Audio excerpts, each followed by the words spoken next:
Today I want to read to you a story called What If Everybody Did That by Ellen Javernick. Now, I think this is a great book, and one cool fact about our author, Ellen, is that she's a second grade teacher too. So, in the inside, instead of on the back, you'll find a little blurb in the inside of this book, and it says, if you drop just one soda can out the window, no big deal, right? But if everybody did that, what if everybody broke the rules and spoke during story time? Didn't wash up or splash too much at the pool? What a mess the world would be. But if everybody obeyed the rules so that the world would become a better place, I wonder what would happen. This book shows us how each person's small everyday choices, good or bad, can have consequences one way or the other. So let's find out what happens in this story. Hey, he says. Can you see what the boy's doing? The sign says, please do not feed the bears. When we went to the zoo, I fed just a little of my popcorn to the bear, and the zookeeper waved his broom and said, hey, what if everybody did that? Can you see what would happen to the bears? They'd get a really full tummy. It could even make them sick. I just wanted to see how fast the grocery cart would go. It went faster than I expected. When the manager stopped me, she said, hey, wait, what if everybody did that? Could you imagine going into a grocery store with all those carts zooming all over? Kind of sounds dangerous to me.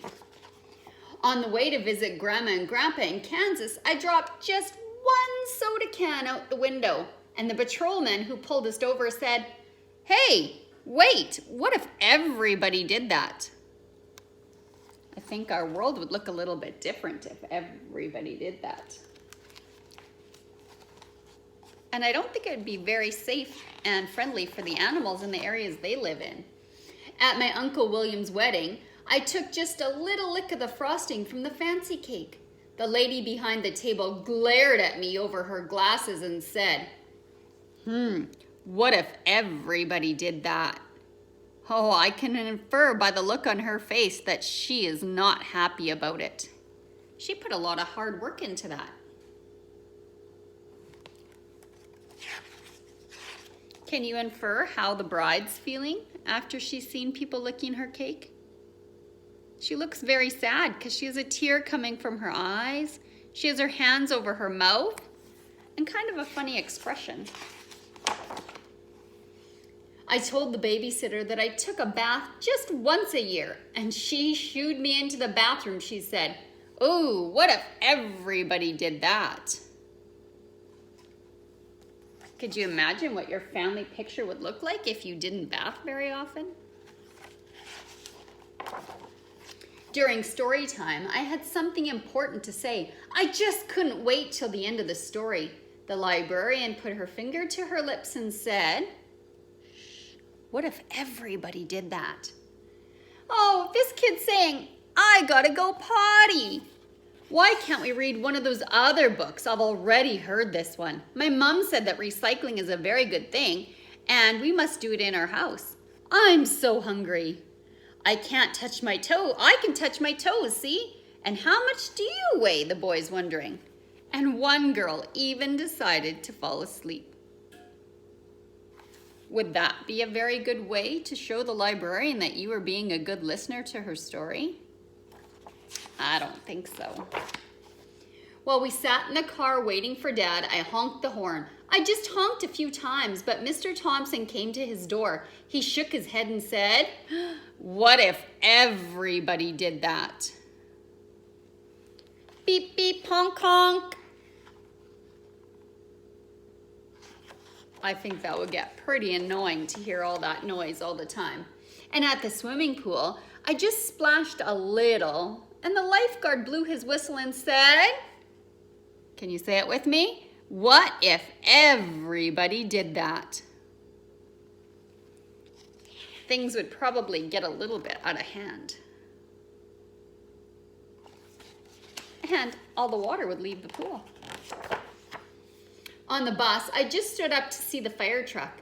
Mrs. Gearshift glared at me in the rear view mirror and said, "Oh, what if everybody did that?"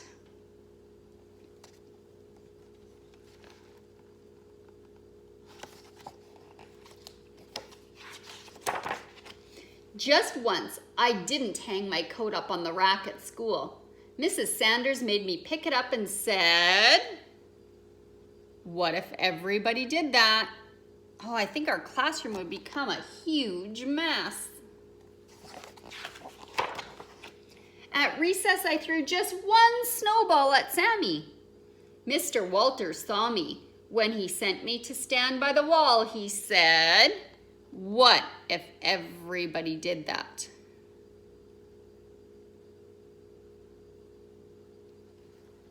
I see some pretty upset kids. When we went out for dinner, I shot one straw wrapper, and the waitress stopped taking our orders and looked straight at me, and she said, "What if everybody did that?" Can you infer how she's feeling in this picture? And the dad and the mom, not impressed.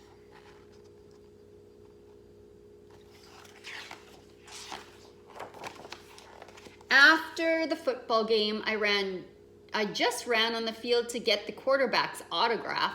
The official waved his arms and said, "What if everybody did that?" If everybody ran to the field after the game, things wouldn't turn out good. When I came home, I gave my mom a hug. Well, what if everybody did that? Can you see how the mom's feeling now by the picture? I think it's a totally different feeling when you're doing good actions versus negative. Well, I think everybody should. So I guess what this story is trying to tell us is that every little thing you do in the day makes a difference. If you litter, the world could turn into a messy place if everybody did it. So it's important for everybody to do their part, to take care of God's world, to take care of the people around you, to be respectful, and to be helpful to them. So even though you might be just a young kid, everything you do matters and everything you do counts. So do your part to take care of God's world. Don't litter. Pick up recycle. Don't let water run too long. Don't leave the lights on when they don't need to be on. Right? Show respect when you go places. Pick up after yourself, hang up your clothes, maybe even make your bed. But most importantly, show love and kindness to others. Take care.